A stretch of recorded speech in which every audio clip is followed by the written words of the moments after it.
Right, this is a quick video for Ricardo. I just missed the end of your stream because I had something I had to do.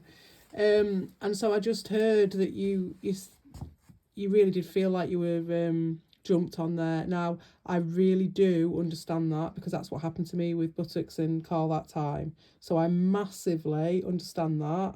And no matter what or who it was or whatever, you weren't made aware of that, and you felt like you've been violated, and I'm sorry about that. So moving forward, I honestly did not intend at all to set you up.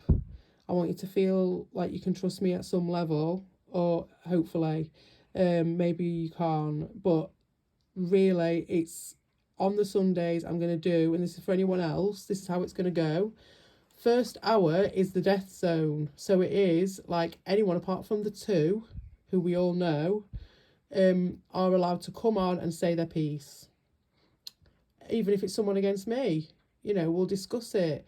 I would advise people to not turn up pissed up. Well, you can turn up pissed up if you want, but if you want to have a decent discussion, I would advise you don't turn up pissed up. I'd advise, if you're not one of the two, to not act like one of the two, because you will probably get banned if you just come and spam. And if you come back later and say, oh, well, I'm not them, well, it's like, well, you're doing the same shit, you're just spamming the whole thing up. There's no need to spam. We will listen, we will watch. And if you do think you've been missed, then that you can bring that up. You don't have to spam. The StreamYard link's there anyway, so if you really have got something to say, you can just come on. If people want to discuss things who are like one of my mates, like Ricardo, and they don't particularly want to come into the death zone, then afterwards, that's fine too.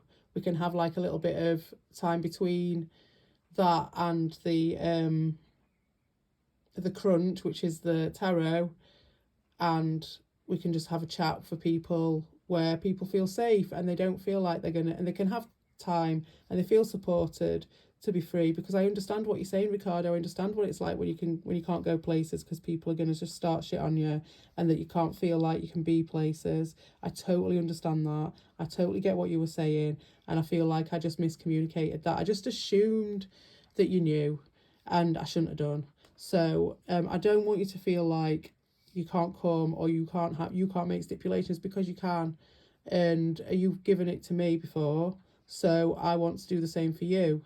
And I'm not expecting, and I know you don't want to change everything about what I'm doing or any of that. That's not what I'm saying. I'm just saying we can accommodate each other, and we can be flexible with each other. It doesn't have to be all one or the other, does it? It doesn't have to be like, oh, you're my friend or you're my enemy, does it? So although it's hard not to feel like I've become an enemy, I'd like you to try to not think of me as an enemy. You don't have to think of me as a friend, but please don't think of me as an enemy just because of this, and just give it time and see that it'll work out all right. And I understand why you need, you want supporting if you want to interact, because you're under attack, and I've been there. I get it. So that's absolutely fine. And really, it's all done with a genuine heart, genuinely. And I hope that we can move forward all right, and it doesn't have to be all passive aggressive or anything like that. All right then, good. See you later.